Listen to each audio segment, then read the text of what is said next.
Sorry, I need to fix my life here. So, welcome everybody. People are going to continue to join, but just as we're getting started, I just want to introduce everybody to live betting, sports betting, and new legislation. But first, I'm going to do a quick land acknowledgement.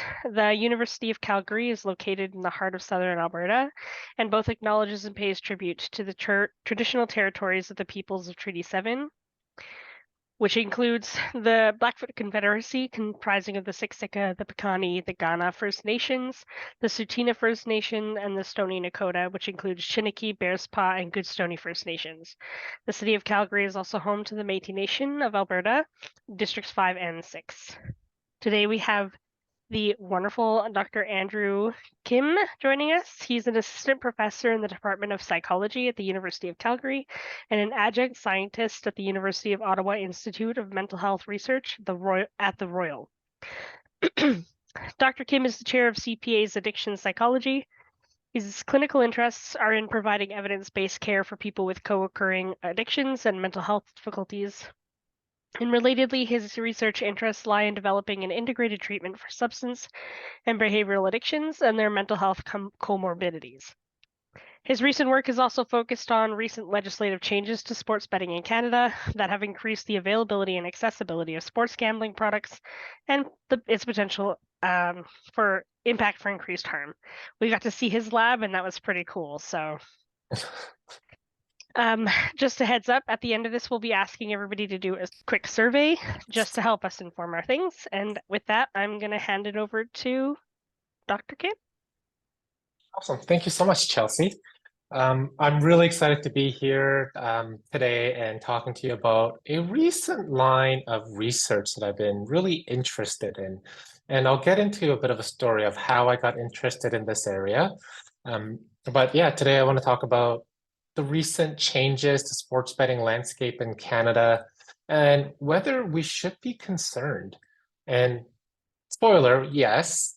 And I'm hoping to convince you by the end of this presentation why we should be concerned regarding where things are headed. Okay. Chelsea did a wonderful land acknowledgement. So I'd just like to say I'm an uninvited settler here in Calgary, and I'm so fortunate to call this beautiful land home.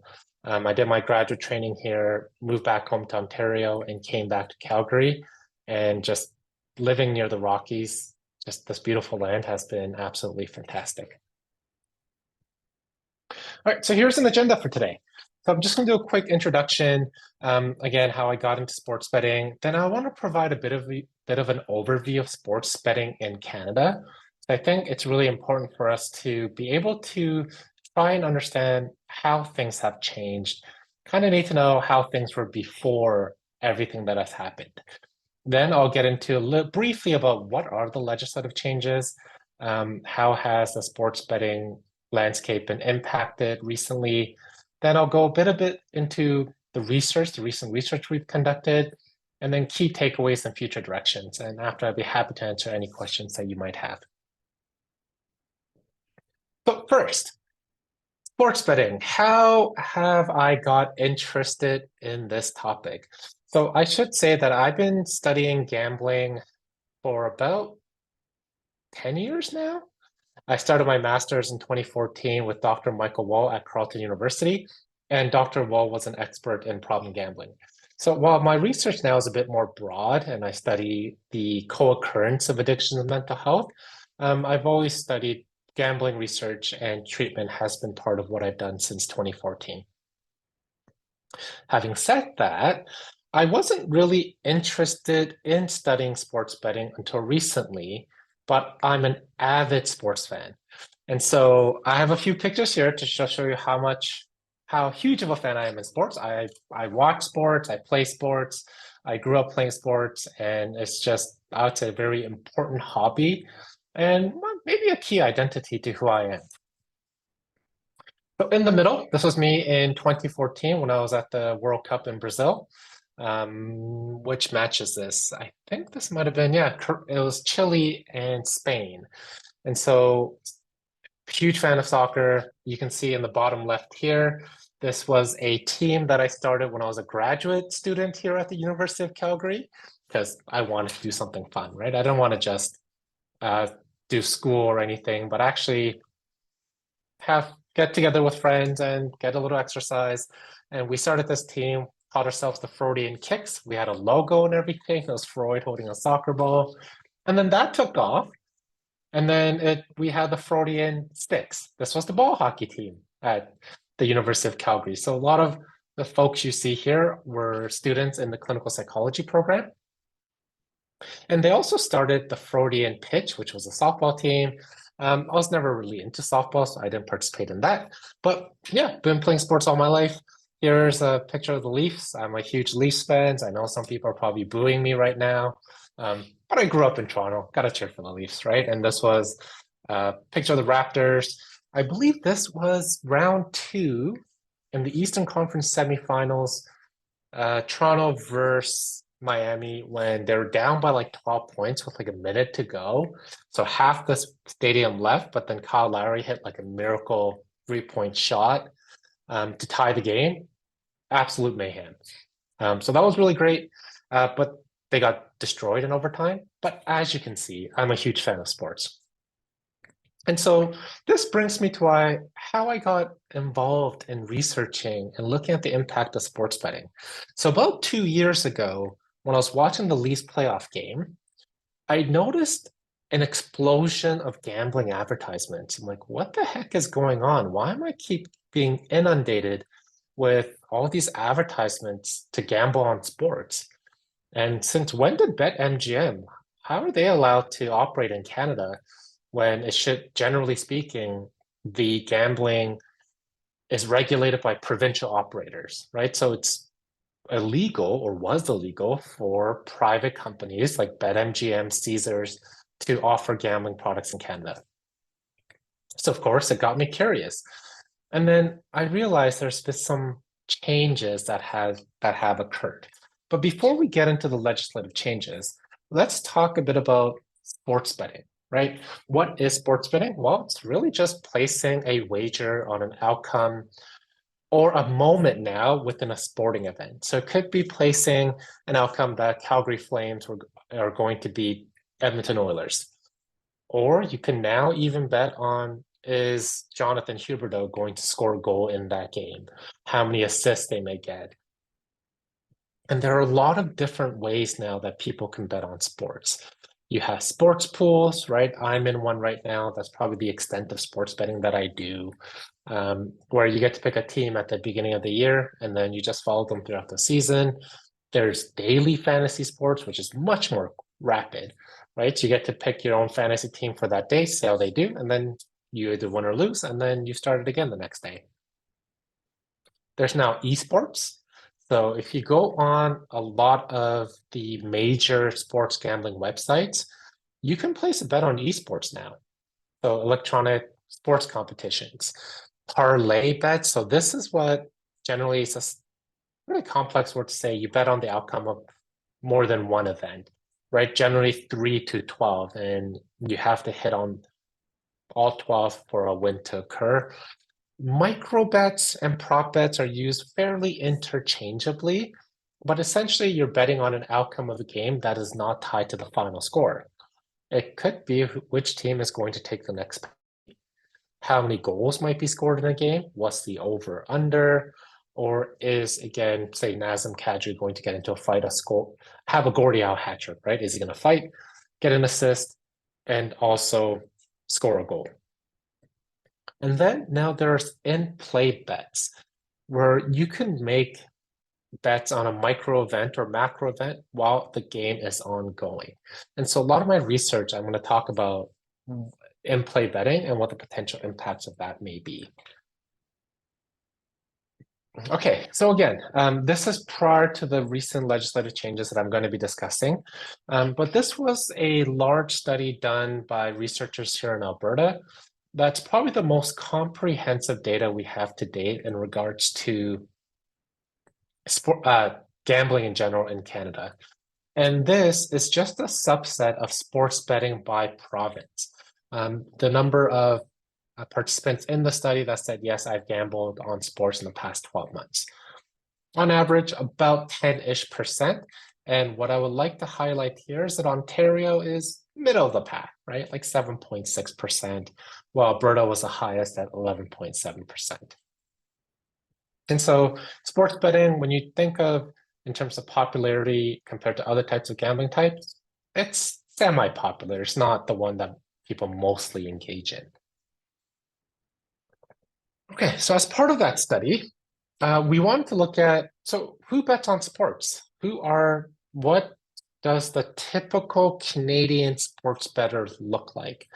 And so we recently published a study that has investigated trying to paint a picture of who the average sports bettors are. And this was a representative sample-ish of about 10,000 Canadian adults who gambled. So I would say it's more stratified. So we tried to recruit a relatively equal number of participants from each province. So it's not skewed to one province or another. And in that sample, about 20% engaged in sports betting. And what we found was this general profile that's actually pretty close to what's in the literature. And so compared to people who gamble but not on sports bettors tend to be younger in age. They're more likely to self-identify as being men. They're more likely to be employed, highly educated, and relatively high income earners. Sports betting is also associated with greater problem gambling severity, so it's more likely to lead to potential problems of gambling, and it's associated with other mental health disorders, in particular with substance use. So it seems sports betting and alcohol and/or cannabis tend to go hand in hand. And those who bet on sports, and again, this is compared to people who gamble, but just not on sports, they tend to be a bit more impulsive. So here is a graph just highlighting the association with problem gambling and sports betting. So you can see here, this is the percentage of participants that meet a cutoff on a scale that tries to assess whether someone is experiencing problem gambling or not. And so sports bettors, 40% of our sample of sports bettors met that cutoff, whereas only 9.2% of people who gamble but not on sports met that cutoff. I should also note that sports bettors tend to just gamble on a lot of other forms of gambling as well. And they're more likely to experience gambling-related harms compared to non-sports bettors. And here are the clinical comorbidities. Again, just want to highlight that participants or people who bet on sports have significantly higher rates of substance use, including substance use disorders, compared to those who don't bet on sports. And I think that kind of makes sense. Sports and alcohol use, unfortunately, seems to be synonymous, right? Like if I'm going to watch a game and I ask my friends if they want to come see, I'm not saying let's go to a coffee shop, right? We might be saying let's go to a bar. And tailgating in the US is a huge component of that sports experience. And tailgating is associated with significant alcohol use. During games, right? You go to any sporting event and alcohol use is pretty ubiquitous. And so there seems to be this relationship with sports and alcohol, cannabis, which is not surprisingly, then it shows up among people who bet on sports. Okay, so this is what the typical Canadian sports bettor looked like prior to legislative changes. And what are these legislative changes that I've been talking about? There's two that I would like to highlight. So in June 2021, Bill C-218 passed in Parliament. So what does that mean? It means that prior to June 2021, the only type of sports gambling that was typically permitted or legal is something called parlay betting, where you can't bet on the outcome of a single event, but you have to bet on the outcome of multiple events. And if you were to bet on a single event, that was a criminal offense. No longer. It is now perfectly legal to bet on the single outcome of an event. Now, one thing they didn't specify here is that the single event had to be at the macro level. fancy word saying the single event didn't just have to be in the outcome of a game. Is team A going to win or is team B going to win? Now, single event could be at the micro level, meaning any sort of outcome that can happen in a game. Who's going to score the next goal? Which team? Penalties? Anything you can think of can constitute a single event, and now that has been permitted. The second is that, as I mentioned before, and Ontario is the only exception to this today. Whether other provinces are going to follow the Ontario model remains to be seen. But all other provinces, Ontario, the provincial governments regulate and provide gambling opportunities. They're the legal operators, right? It's only the province. In Ontario, they sort of opened up the market. And so this is an old figure, but now there are about 20, I would say about maybe 40 private operators that are legally permitted to offer gambling products in the province of Ontario. So all they have to do is apply for a $100,000 license from the province. They get their business permit, and then they can start operating in the province, and they give a certain portion, a certain share back to the province. And so that has resulted in, back to my original point, a proliferation of gambling advertisements. I think there was a study by CBC that said with a typical game, during a playoff game, there's about 6 minutes of advertisements, like 6 actual minutes of advertisements. It's everywhere. It's on the helmets. There are not halftime show, between periods. There's segments about advertisement. What are the odds now? And so it's really become embedded within sports. And I think part of why we're seeing so much advertisements these days is that you have these 40 operators, right? They're trying to get their market share. They want to be able to grab all the people who gamble to come to their site, come to BetMGM, come to DraftKings. And so you're seeing a lot of these brand awareness and these advertisements, but it's getting to the point where you notice it. I have friends that say, what's up with all these gambling advertisements? I'm like, that's a good question. And what's the impact that's having on young people, on vulnerable populations, on people that then may normalize gambling behaviors? And so now, here, I just want to say this can't be an apples to apples comparison because they're a bit different methodologies, but Ipsos Reid, it's the company that does the polling. So anytime we have a federal election, they say X party is favored to win. And so they do a representative poll just to kind of get some market data. And Ipsos Reid did a study in 2022 regarding sports betting. It was more focused on advertisements. And yes, people find it annoying. And yes, people think it's too much. But in this question, they actually asked people if they also bet on sports in the past 12 months. And you see the significant increase from 2018, the numbers I presented before, to how much it's grown in 2022. I wouldn't take these as absolute values because, again, different methodology. What I think is really interesting to highlight is, remember how Ontario was the middle of the pack? Now it's by far has the highest proportion of online sports betting out of the provinces. And I think that's one potential indication of the impact that this whole legislative changes is happening in Canada in relation to sports betting.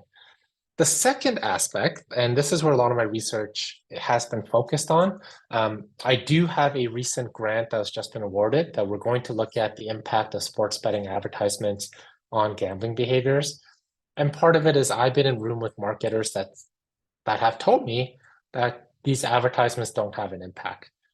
And I've always said, well, if they don't have an impact, why are gambling companies spending millions of dollars on advertisements?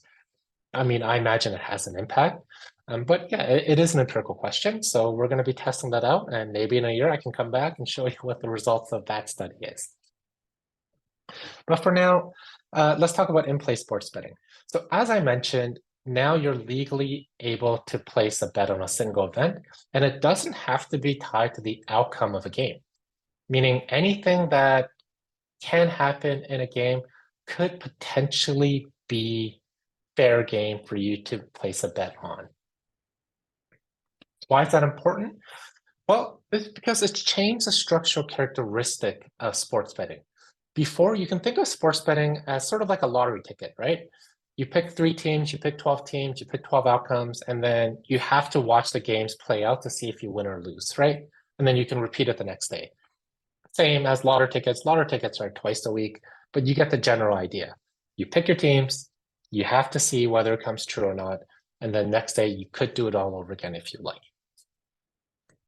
But now you could place bets and know if it hits or not in a matter of seconds.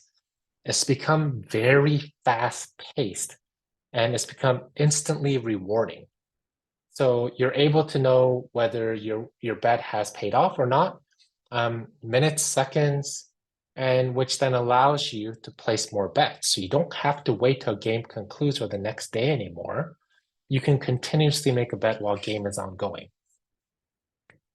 And we know that with structural characteristics, that a gambling product that is more fast-paced, that's more instant rewarding, has a higher risk of problem gambling. So you're more likely to experience potential harms if a gambling game is this fast-paced activity compared to one that's a little bit more slower, like a lottery ticket.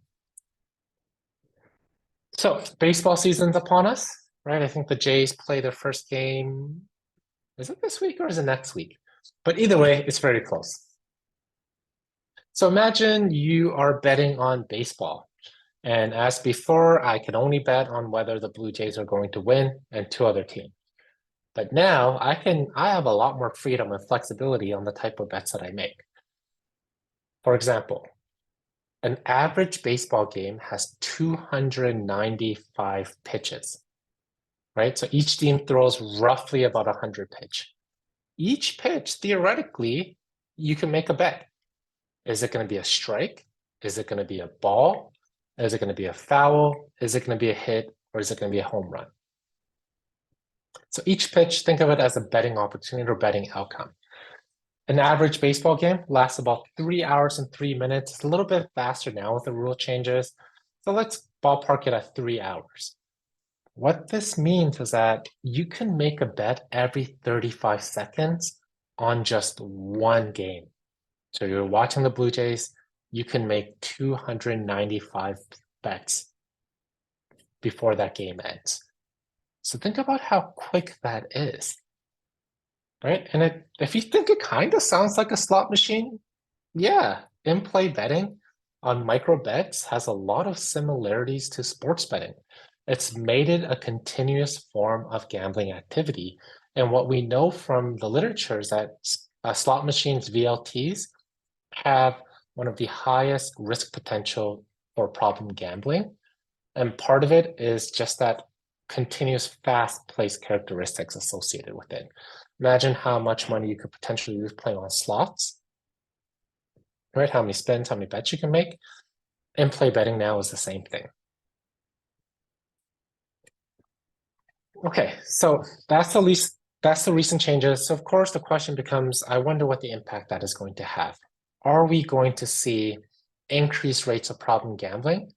Are people going to be drawn to sports betting given all these advertisements? And is in-play betting associated with greater harms? And who engages in in-play bets? And so these are the type of questions that we were curious about and we wanted to try to understand. So the research aim, the first study, again, we know that slot machines have the greatest potential harm for gambling. Is in-play betting a riskier form of sports betting given the similar characteristics? And who engages in in-play sports betting? We also want to identify what are some of the factors, contextual, so environmental, social factors, that increases frequency of in-play betting, money spent, and potential harms. And lastly, what do people do or what can they do if they want to make in-play bets, bet on sports, but do it in a way that may reduce or mitigate the harms associated with in-play betting? So let's talk about aim one, the characteristics of in-play sports bettors. So for this study, we recruited 920 Ontarian adults who placed a sports bet in the past 3 months. Why Ontarian adults? It's the only province right now that this is legal. Actually, no, Alberta is legal too. But given how all the different changes, we focused on Ontario. And what we found was that in our sample, 223 participants said they made an in-play bet in the past 3 months. That doesn't exclude them from betting on other things like single event or parlays, but we had 223 said, yes, I have made at least one in-play bet. Single event bettors are those that placed a bet on the outcome, but it was before the game started and they haven't made a bet during the game. And traditional bettors didn't make a single event or in-play bet. They're the ones that pick 3-5 teams or play sports pools. And it was an online survey, demographic questions. We want to look at psychological vulnerabilities like depression, impulsivity, whether they have difficulties regulating their emotions, and then of course look at problem gambling and related harms as well as motives. And what did we find? Well, we found that in-play bettors were younger. So again, we know that sports betting tends to skew younger in age. In-play bettors even more so. So they're younger compared to other types of sports bettor. More likely to be men, again, self-identify as a men. Again, similar to sports betting in general, but it skews a little bit heavier. And they're more likely to identify as South Asian. I wouldn't make too much of this yet. We're not quite sure as to why. We don't want to make inferences. But I've heard from other colleagues where we're starting to see these interesting findings that people racialized minorities tend to be more involved in sports and in this study in-play sports betting, but we're just not as sure as to why or what may be going on.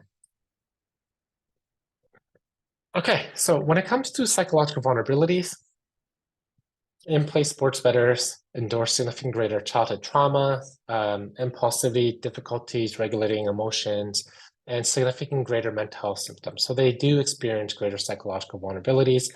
It's a cross-sectional studies. We're not sure whether it is a consequence of in-play betting given the potential greater harms or is it a risk factor? And not surprisingly, in-play sports betting was also associated with greater problem alcohol use and problem cannabis use. And what is really interesting though, that I would really like to highlight is that, and this was consistent across all our studies, single event bettors and traditional bettors did not differ in any of the characteristics. So they did not report single event bettors did not report greater childhood traumas, did not report greater problem alcohol use or problem cannabis use. It's really the in-play bettors where you see this heightened vulnerability and this heightened problems. So which kind of gives us a clue that it's not betting on a single event that's conferring these risks and harms. It really is that in-play, that continuous aspect of it. And in-play bettors were significantly more likely to report higher problem gambling severity. So as a reference, they're on average scored 5.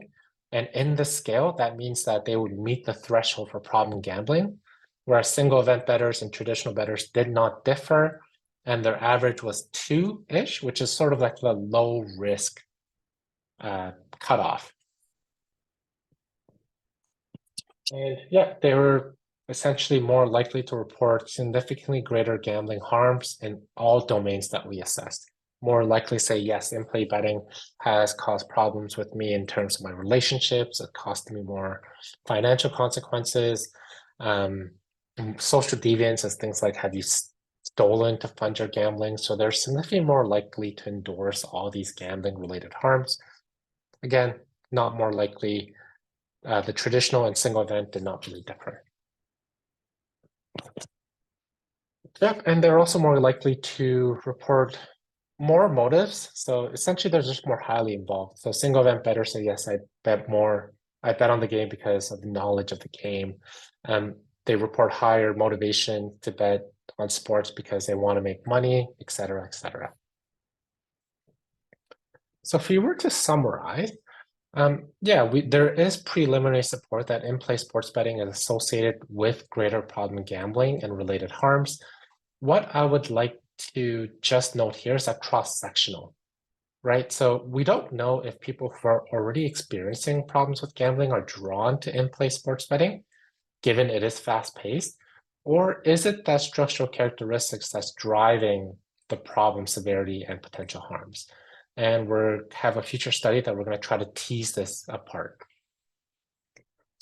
And those who made in-play bets had greater psychosocial vulnerabilities. So, and these vulnerabilities aren't unique to sports betting, but they're robust risk factors that we see in problem gambling in general.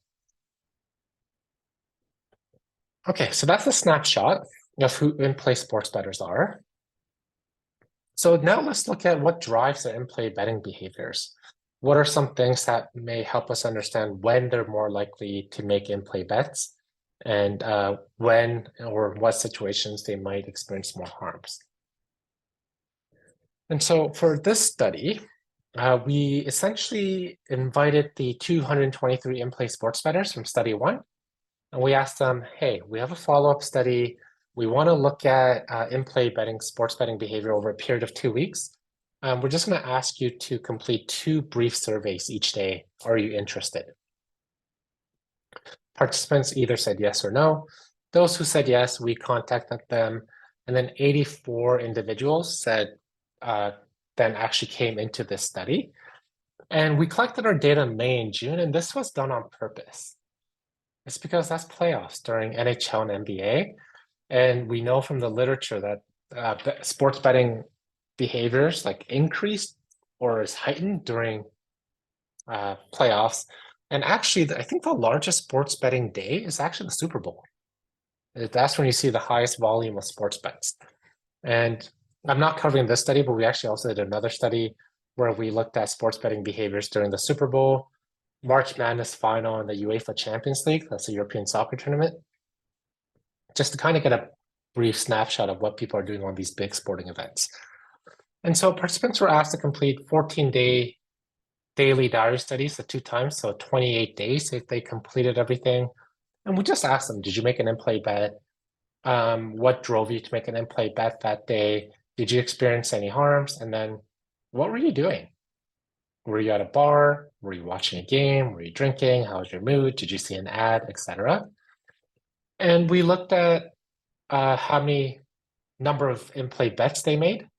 So did they make 5, 7, 10? Money spent, so people can make 10 in-play bets and spend $1, let's say. You can make 1 in-play bet and spend 500, right? So we kind of want to get a snapshot of both.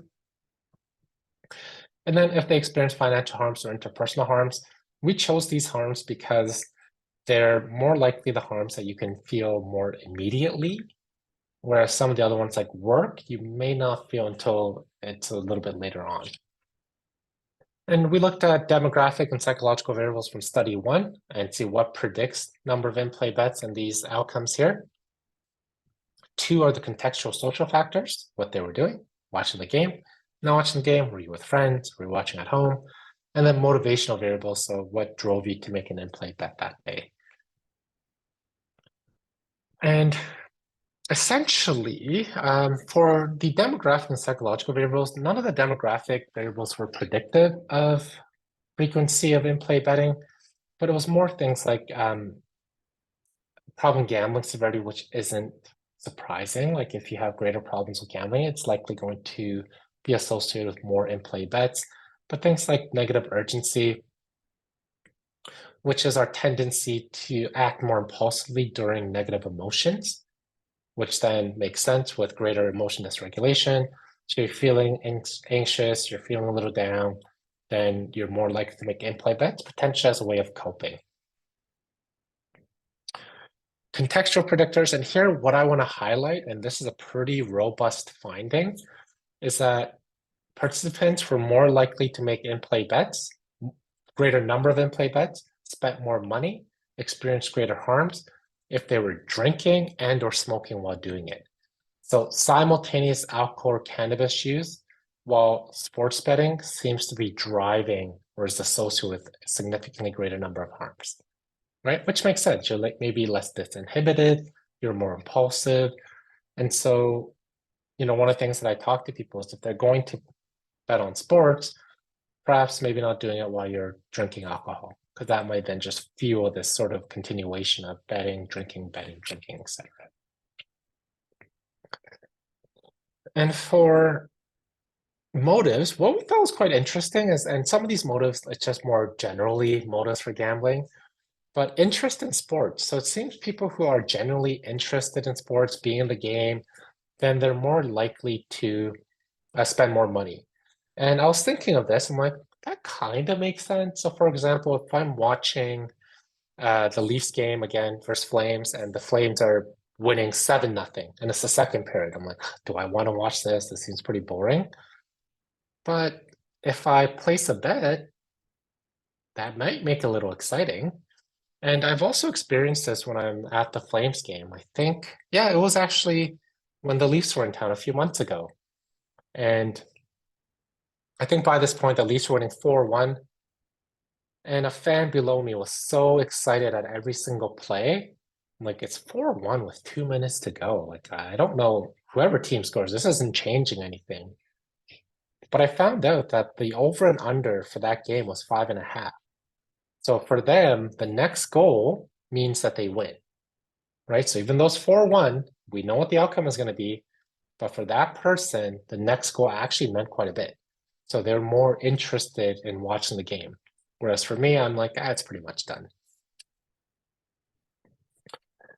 And so impact of advertisements, yeah, participants spend 25% more money on in-play bets when they saw an advertisement. This is cross-sectional, so there seems to be some indication that when you see ads, you're impacted by them to make in-play bets. And so our recent study that we're just launching soon is looking at longitudinally, thus seeing number of gambling advertisements and the content. So was it an athlete? Was it a financial inducement? Doesn't that predict greater sports betting behaviors 3, 6, 12 months in time? So results, in-play bets associate various psychological, contextual, motivational factors. And yes, seems like there's some evidence that seeing advertisements does impact whether you bet on sports, specifically in-play betting or not. So the last study I would like to highlight today is what can people do, or what do people do to try to limit the potential risks and harms associated with sports betting and in-play betting? This was the same study, but we also, within that sports betting behavior, we asked them things like their strategies they may have used to help them stay within their limits, whatever their predetermined limits they are. We didn't ask what that was, but we asked them, did you set a limit? Did you use any strategies and skills to try and keep to whatever your sports betting limit was? And so we chose 4 that we see most frequently in the gambling literature in general. So we asked them, did you set a monetary limit? That could be, yep, I know I'm going to bet on sports today, but I'm only going to spend 20 bucks. Did you set a time limit? Yep, I'm going to bet on sports, but I'm only going to spend an hour doing it. Did you take a break when you start to lose and it's no longer fun, so you don't get into this heated moment where you're trying to chase your losses? And did you take a break? And what we found was that the most commonly endorsed strategy that people use is setting money limits. And we're doing a follow-up study now with 3 universities, and we're seeing the same finding, that the most common strategy people use to try and reduce or mitigate the harms is setting a monetary limit, which is actually good news. And why is that? Because setting a monetary limit was associated with reduced likelihood of experiencing harms related to sports betting, whereas spending time limits, you're more likely to spend more money on in-play bets and also experience greater harms. So spending more money is likely a driver of potentially experiencing harms, but taken together, monetary limits good, time limits not as much. Why? Because thinking about it, if I'm setting a time limit and I'm making in-play bets, what's a natural time limit you would set when the game is done? Right? So you're not really setting any sort of limit. You're like, once this game is done, I'll stop betting. But that's just embedded within that betting opportunity. So it seems that setting a time limit may not be as helpful for sports betting as it could be for something like poker, right? Imagine how long a game of poker is and how long you can play. So that might be a strategy, but for sports betting, it seems monetary limits might be the way to go. Prelim results, if you want to use strategies to help mitigate the potential harms, set monetary limits and set within the frame that you can afford to lose. And I always try to frame it as an entertainment money, right? How much money would you spend on a movie? How much money can you spend on entertainment? Set that as a limit, don't go over. And we want to look at additional research to look at other responsible gambling tools. Now, part of this is because the current tools that people use or are available have been adapted from other gambling activities, specifically slot machines. But now there's evidence to show that people who bet on sports, they're quite a bit different than people who bet on slots. So are the needs or the strategies going to be the same for those who bet on slots and on sports? Maybe, maybe not. So it might be helpful to try and understand the specific needs among this particular group. So key takeaways, in-play betting shares structural features with slot machines, harmful form of gambling, and it's because it's continuous. You can make hundreds of bets within a very short amount of time.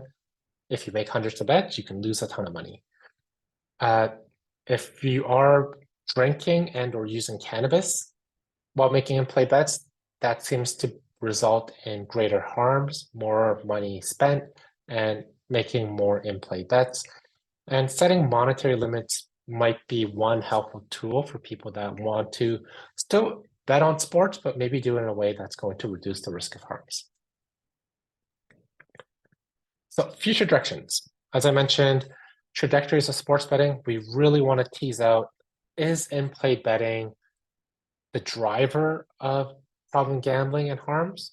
Or are people who are already experiencing problem gambling drawn to in-play betting given the structural characteristics?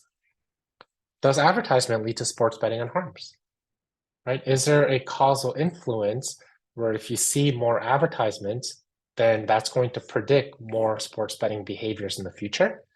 And does a type of advertisement matter? Are you more likely to bet on sports if you see Austin Matthews or Connor McDavid compared to say if you see me saying, hey, bet on sports? And then, yeah, let's try to better refine some tools to help people keep to their limits, right? Is our current tool of strategies that people have, which again has been mostly for slot machines, is that effective? And is that valuable for people who bet on sports? Thank you very much. And I'm happy to answer any questions if there are any. Thank you. People can feel free to put their questions in the chat or unmute. My question is, you talked a lot about the comorbidities and stuff. Did you mention ADHD? I don't know if I missed it. No, we didn't assess ADHD, and that was probably an oversight on our part because that we know is highly comorbid with gambling as well. And I can also see in terms of focus and stimuli in-play betting, just that attentional capture, right? Yeah. It's so immediate, so quick. I can see there being a relationship, but unfortunately we didn't assess that in this study. Yeah, I know that things like loot boxes and games and things like that are heavily engaged with people with ADHD. So, Julie? That I do have. Oh, Like nice. so I don't do a lot of gambling related research, but the two that I do is sports betting and loot boxes. And so we Yeah, have a longitudinal study on loot boxes and whether that is a gateway to gambling, and the large cross-national study where we have 5,000 gamers from 6, 7 countries, and we do have measures of ADHD in there. Oh, I would love to see that. Julie? Hi, good morning. I probably missed it. I kind of remember you talk a little bit of it, if I'm not Not a mistaken, problem. addiction. My question is like, even though people by setting up amount limit on gambling rather than time limits. What are your thoughts on that leading up to addiction? Because we know that time limits, for me anyways, my thought process is always like addiction is built out of doing something over and over and over again and can't stop yourself from doing it. But let's say somebody is spending $20 on gambling and that's his limit, let's say daily. Do you think over time that can also still lead to addiction, even though they seem to have a good coping strategy of managing their gambling situation? I don't want to call gambling addiction or anything like that. So. Yeah, I mean, we can call it a gambling addiction, a gambling disorder. It is a legitimate diagnosis, mental health disorder in the DSM. And yeah, I mean, if we think from a harm reduction perspective, if you want to reduce any risk of not experiencing a gambling disorder, abstinence. But that doesn't mean that people can't gamble and do so safely. And so this is where that risk is. The more you do something, yes, there's a greater potential, but there are ways that people can gamble and do so responsibly, and that's setting a financial limit. But you make a good point, $20, right? And so what's the most recent celebrity that I heard? I don't know, Drake, he bets on sports on his Twitch stream. And he bets like hundreds of thousands of dollars. I've heard it's gambling companies that give him that money to bet, so it's not even his own money. But Drake can afford to bet $200,000. I cannot afford to bet $200,000, right? So there are guidelines that suggest that you should spend no more than, I believe, 1% of your annual household gross income per month on gambling activities. So there are more nuanced or personal limits that we can set for ourselves. And again, that just reduces the risk. Is it going to be, say, if I set a $50 every day, is that a foolproof method to not eventually potentially develop a gambling disorder? No, but it will reduce the likelihood. Thank you. We have something in the chat. Gamban has helped a lot of my problematic gamblers in regards to restricting them. Does this apply to sports betting as well? Do you have other suggestions of accessibility, like phone access is the problem? They can't seem to follow other restrictions. Yeah, so Gamban, and there are other tools that I think is a great suggestion.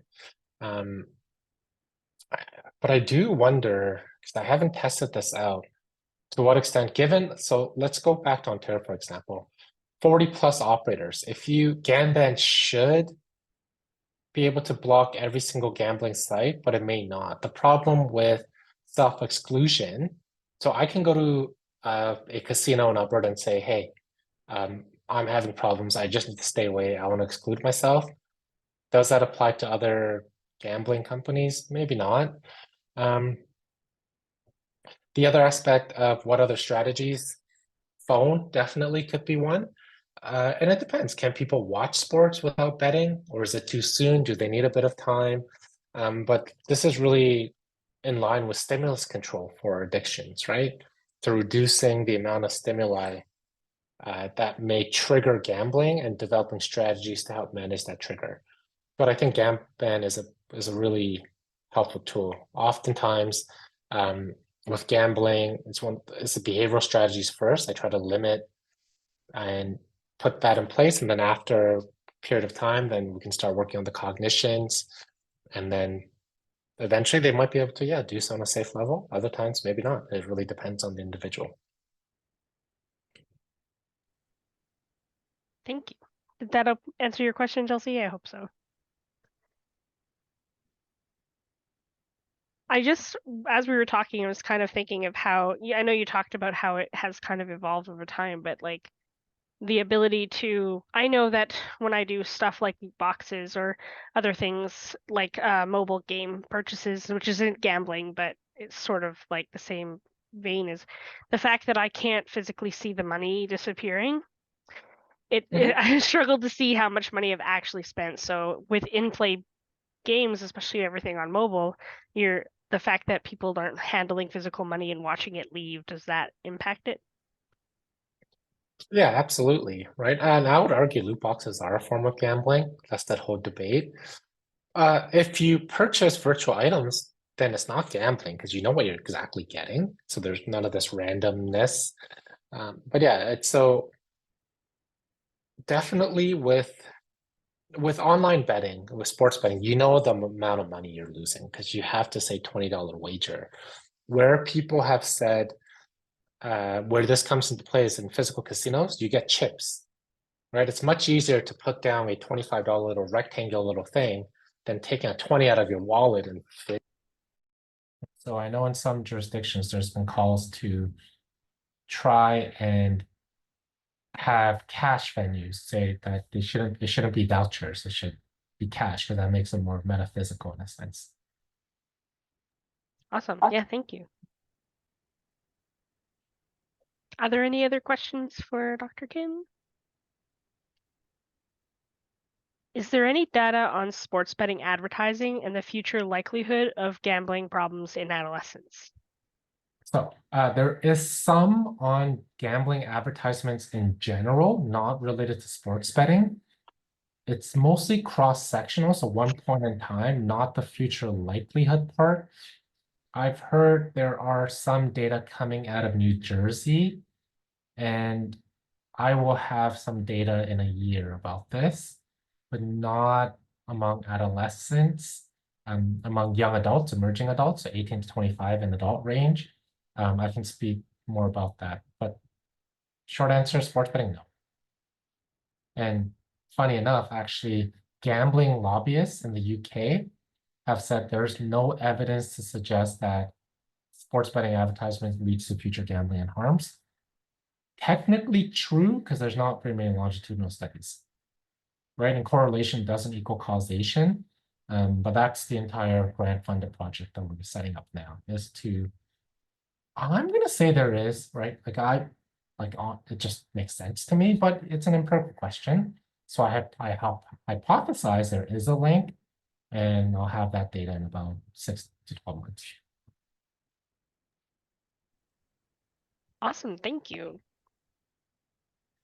Well, if there's no further questions, I have put a survey link in the chat, and I'm hoping that if you're able to, you could please fill that out before you leave.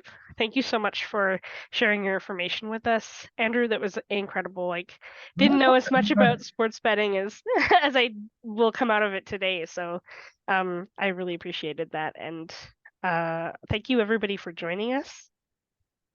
If they have any questions later, is there a way for them to get a hold of you if you're Absolutely. able? You can send me an email. It's andrewh.kim@ucalgary.ca.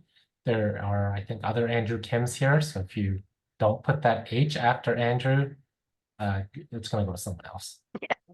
All right, perfect. Thank you so much, everybody. Thank you again, Andrew. My pleasure. Have a nice day. Have a nice night, everybody. Thank you.